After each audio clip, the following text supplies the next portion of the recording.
Thomas and the Big Bridge. It was a special day for the railway.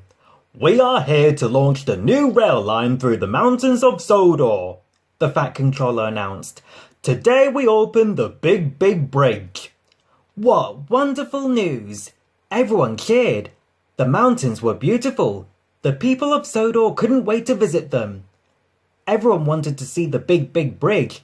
It has towers so high the tops touched the sky, and the valley was so deep that when you were on the Big Bridge, you could barely see the ground. Thomas was excited about the new rail line.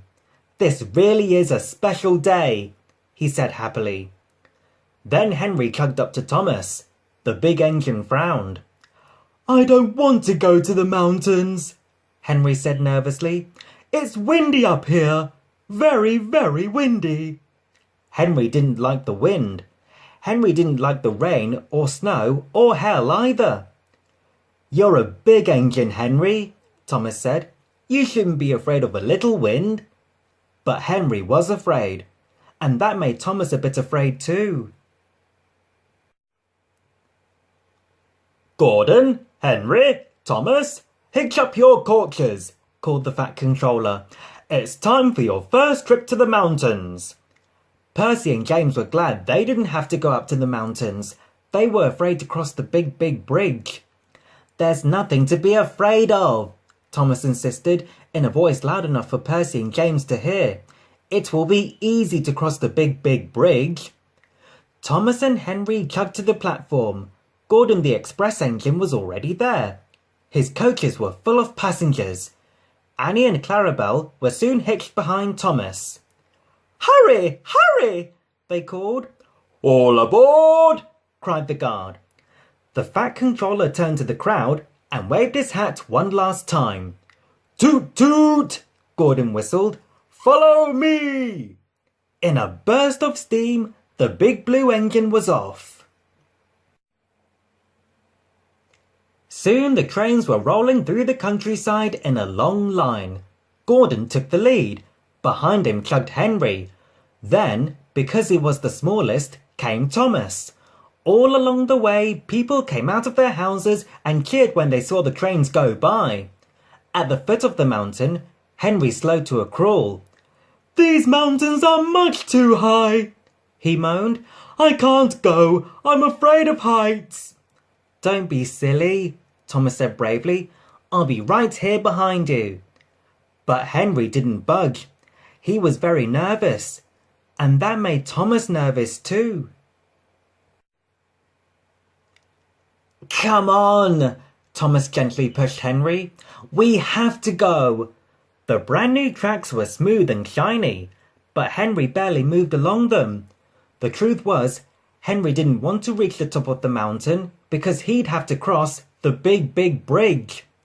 "If Percy and James and Henry are all afraid," thought Thomas, "maybe I should be frightened too." The tracks grew steep as Thomas and Henry puffed up to the mountain. They could hardly keep up with Gordon. The big blue engine rushed ahead. Gordon was a strong engine. The steep tracks didn't tire him at all. "Wait for us!" Henry called. But Gordon climbed higher and higher and higher until he was out of sight.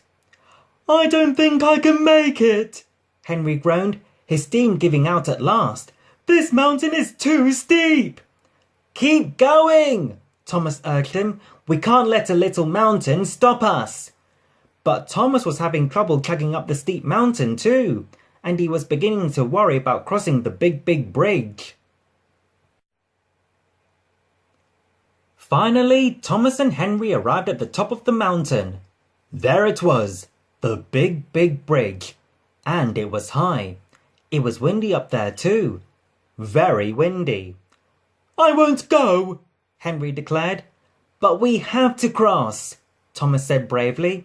"Our passengers want to see the mountains on the other side." "Hurry, hurry!" Annie and Clarabelle cried. The coaches were so excited that Thomas had trouble keeping them in line. Thomas searched the tracks ahead. Gordon was nowhere to be seen.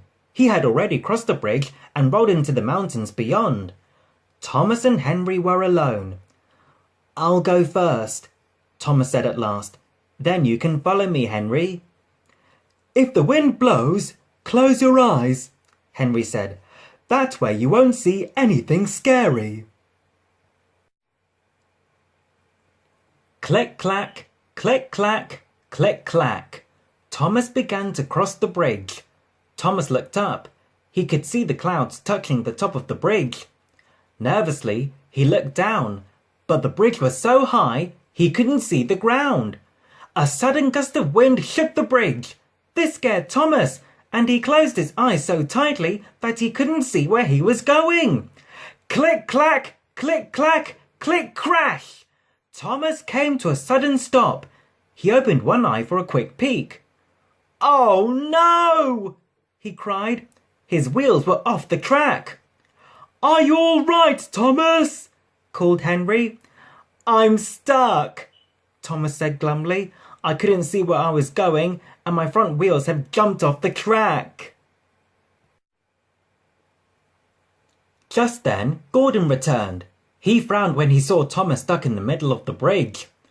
Go find Harold, Gordon called to Henry. Relieved, Henry backed down the mountain to find the helicopter. Thomas kept his eyes closed. He was too afraid to look. But inside his coaches, the passengers enjoyed the view. Finally, Thomas heard the whirl of rotors. Harold was here to rescue him. Slowly, Thomas opened his eyes. He looked at the blue sky above and the green mountains all around. What a lovely view, he exclaimed. I was silly to shut my eyes. I almost missed everything. Hitch the rope to your buffer and hold on, Harold cried. In no time at all, Harold had lifted Thomas back onto the tracks. Thomas backed up to where Henry waited. Come on, Henry, said Thomas. The view is spectacular. I should never have been afraid. Henry watched in wonder. If he's not afraid, maybe I shouldn't be either, Henry decided. Slowly, the big green engine made his way across the bridge too. Soon, Thomas and Henry arrived at the station house. The mountains were really lovely. Everyone was happy to have seen them. But Thomas was happiest of all. He was proud that he had crossed the big bridge.